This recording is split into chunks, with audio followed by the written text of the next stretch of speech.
Parlons-en dans la lignée là, de la déception provoquée par Julie Payette. On aimerait savoir qu'est-ce que vous pensez de la monarchie. Croyez-vous que ça a encore sa place au Québec, au Canada? Personnellement, c'est pas un enjeu que les gens me parlent. C'est sûr. Donc ça, c'était la ligne d'ailleurs du Parti libéral quand on lui parlait d'indépendance. Moi, les gens me parlent pas de ça dans la rue. Non, mais ils me parlent pas de ça dans Saint-Laurent. Donc, je peux pas vous dire à Saint-Laurent, j'ai sondé le monde. Ouais. Ça, non. Mais je vais vous dire, moi, personnellement, la citoyenne, qui est députée aussi, je le sais. Personnellement, moi, je trouve ça archaïque. Puis, sincèrement, ce qui m'écoeure le plus, c'est que, peut-être que les gens ne savent pas, mais pendant un certain temps, le gouverneur général ne payait pas d'impôts. Savez-vous ça? Ah non, ben c'est Johnson, le dernier, qui l'a fait enlever. Mais que ça m'écoeure, que pendant plusieurs années, ils n'ont pas payé d'impôts. L'autre affaire qui m'écoeure, c'est qu'une fois que c'est terminé, pourquoi ils ont le droit à une pension à vie?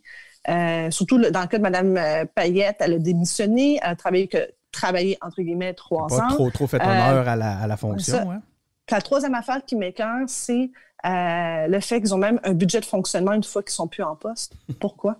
Alors, moi, quand je vais quitter la vie politique, je n'aurai pas toute ma vie 250 000 $ de budget de fonctionnement. Là. On a un de nos collaborateurs qui s'appelle Jérémy Lepage, que peut-être que vous avez déjà vu, qui au dernier épisode qu'on a fait avec lui, il a pratiquement fait le même discours que vous venez de faire, sauf que Jérémy, c'est un indépendantiste pur et dur, convaincu.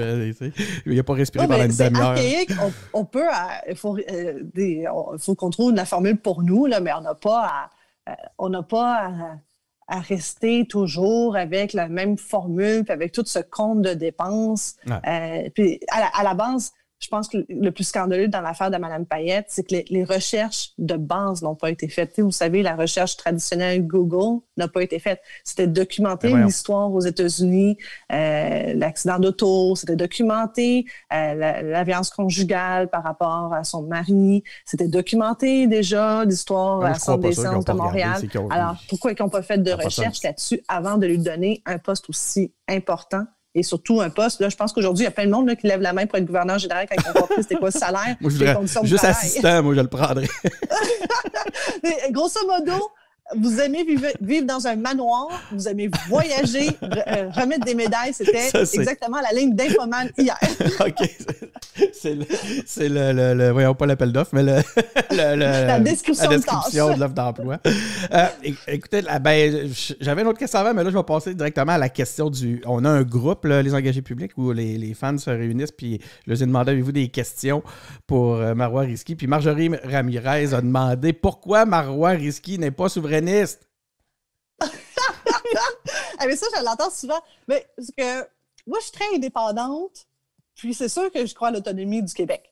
Mais j'aime le Canada. Alors, je me dis que le Canada a besoin de nous. Moi, c'est à l'inverse. Je dis pourquoi que c'est à nous de s'en aller? Non, mais c'est vrai qu'on a besoin de nous. On les a fait avancer sur plein de dossiers. Sinon, on aurait... Non, mais imaginez si on n'était pas dans le Canada. Imaginez le reste du pays. Écoute, pensez-y de ce nom. L'aide médicale à mourir, c'est nous autres. Non, mais attendez, l'aide médicale à mourir, c'est nous autres. Ben oui, je le sais.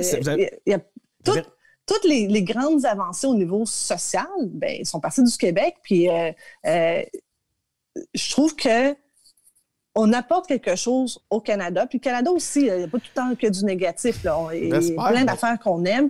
Mais évidemment, il y a des affaires qu'on peut littéralement améliorer. Ce qui ne nous aide pas présentement, c'est sûr que quand il y a des mauvaises décisions qui sont évidentes, qui sont apparentes qu'il y a des mauvaises décisions, on regarde ça et on fait « voyons donc ». Voilà, parce que c'est la contrepartie de ce que vous étiez en train de dire, c'est que finalement, on traîne un boulet.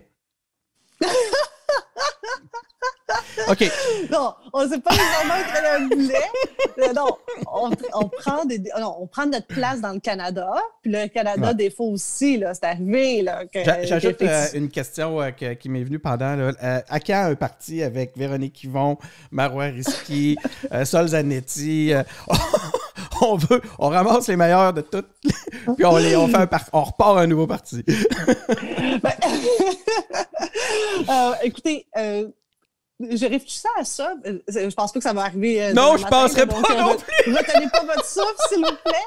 Par contre, moi, ça m'a permis de réfléchir à la façon qu'on faisait la politique. On embarque Catherine Fournier là-dedans.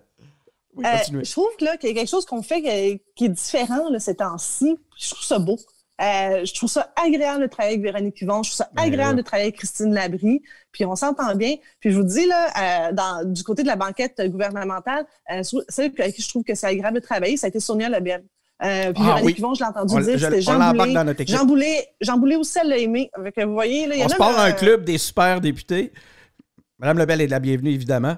Ça serait absolument merveilleux. Mais vous êtes un trio redoutable, là, cela dit. Ça doit être... On fait nos devoirs. Oui, très, très, très rigoureuse.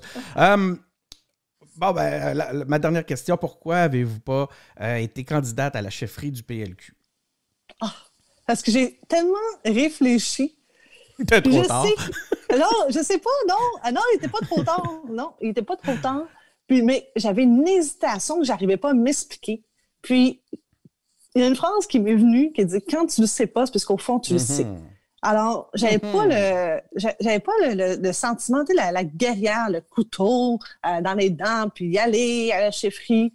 Ça m'intéressait vraiment beaucoup, mais j'étais pas rendue là pour dire je vais tout faire pour gagner. Parce que dans ma tête, c'est que si tu veux vraiment gagner, il faut que toi-même, là, t'as le couteau entre les dents. Puis là, je ne l'avais pas. Okay. J'étais intéressée, mais pas encore le couteau entre les dents. Mais un jour, ça va venir. Super intéressant. Écoutez, nous, en tout cas, aux engagés publics, on ne veut pas que vous vous chicaniez avec Dominique Anglade. On pense que le Québec a besoin d'une Dominique Anglade et d'une Marois Risky. Bon, je ne chicane pas, c'est ça la bonne nouvelle. Parfait, tant mieux. Merci beaucoup, Marois Risky, d'avoir été avec nous, d'avoir accepté notre invitation, d'avoir été présente. Merci.